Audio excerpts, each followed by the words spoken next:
હું છું હાર્દિક મોદી. શરૂઆત કરીશું ટોપ 9 સમાચારોની. સૌથી પહેલા વાત કરીએ વરસાદના ટોપ 9 સમાચારોની. ઉત્તર ભારતમાં સતત પડી રહેલા વરસાદ અને પૂરના કારણે લોકોની મુશ્કેલીઓ સતત વધી રહી છે. ઉત્તર પ્રદેશમાં મૂંછળધાર વરસાદે ભારે તબાહી મચાવી છે. પ્રયાગરાજ, હાપુડ, પ્રયાગરાજ સહિતના વિસ્તારોમાં ધોધમાર વરસાદ વરસ્યો. વરસાદના કારણે ગંગા, યમુના સહિતની તમામ નદીઓ ગાંડી તૂર બની. હવામાન વિભાગે યુપીમાં ભારે વરસાદનું એલર્ટ જાહેર કર્યું છે. તો બીજી તરફ પ્રયાગરાજમાં પણ સતત વરસાદથી સ્થિતિ વણસી છે. સંગમ નગરીમાં આખી પાણીમાં ગરકાવ થઈ ગઈ. સમગ્ર સંગમ જાણે કે વિશાળ સમુદ્ર જેવું હોય તેમ લાગી રહ્યું છે. પ્રયાગરાજના મોટાભાગના ઘાટ ડૂબી ગયા છે. ઘાટ પર બનેલા મંદિરો પણ જળમગ્ન થઈ ગયા. સેંકડો મકાનો ગંગાના પૂરમાં ડૂબી ગયા. ખાવા પીવાની વસ્તુઓ હોય કે ઘરનો સામાન બધું જ તણાઈ ગયું. તો મુરાદાબાદમાં ગંગા નદીના પાણીના અનેક વિસ્તારોમાંથી ફરી વળ્યા છે. અનેક ગામડાઓ જળબંબાકાર જોવા મળ્યા.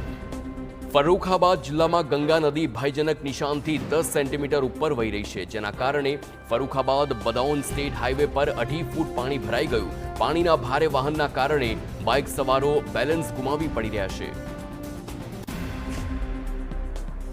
માત્ર ગંગા જ નહીં પરંતુ હવે યમુના નદી પણ ગાંડી તૂર થઈ. યમુના નદીમાં પાણીના ભારે આવક જોવા મળી રહી છે. મથુરામાં યમુના નદી હાલ 2 કાંઠે વહી રહી છે. ઉપરવાસમાં પાણીની ભારે આવકના કારણે યમુના નદી હાલ 2 કાંઠે થઈ છે. પાણીની ભરપૂર આવક થઈ રહી છે, જેના કારણે નીચાણવાળા વિસ્તારોને ચિંતા વધી ગઈ છે. હિમાચલ પ્રદેશમાં અનેક વિસ્તારોમાં ભારે વરસાદે વિનાશ વેર્યો છે. અનેક સ્થળો પર પ્રાકૃતિક આફતો સર્જાઈ છે, જેના કારણે હાલ 362 માર્ગો બંધ કરવા પડ્યા છે. કુલ્લુ મંડી વચ્ચે ભૂસ્ખલનના કારણે ચંદીગઢ મનાલી નેશનલ હાઈવે બંધ છે, જેના કારણે વાહન વ્યવહાર સંપૂર્ણ રીતે અટકી ગયો છે. હવામાન વિભાગે કેટલાક વિસ્તારોમાં ભારે વરસાદની આગાહી આપી છે અને યલો એલર્ટ જાહેર કર્યું છે.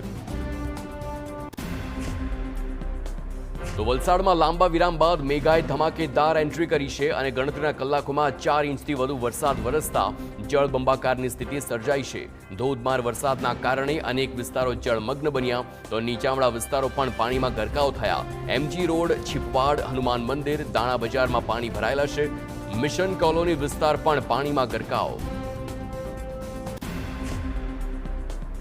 તો નવસારીના ગણદેવીમાં મેઘાએ ધમાકેદાર એન્ટ્રી કરી છે. નવસારી અને ગ્રામ્ય વિસ્તારોમાં ધોધમાર વરસાદ ખાબક્યો. વરસાદને પગલે નાગરિકોને ગરમીથી રાહત મળી છે. બીજી તરફ ડાંગર સહિતનો પાક પકવતા ખેડૂતોને વરસાદના આગમનના કારણે તેઓ રાજી થયા.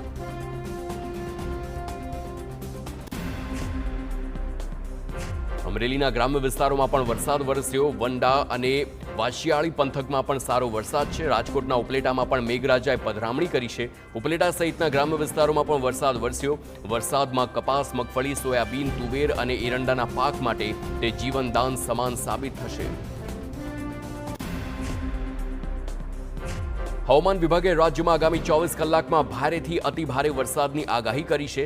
દક્ષિણ ગુજરાતના વિવિધ સ્થળો પર ભારેથી અતિભારે વરસાદની શક્યતા છે. આ માટે ઓરેન્જ એલર્ટ જાહેર કરવામાં આવ્યું. ભરૂચ, સુરત, તાપી, નર્મદામાં વરસાદનું યલો એલર્ટ છે, તો અમદાવાદમાં પણ હળવાથી મધ્યમ વરસાદની શક્યતા છે.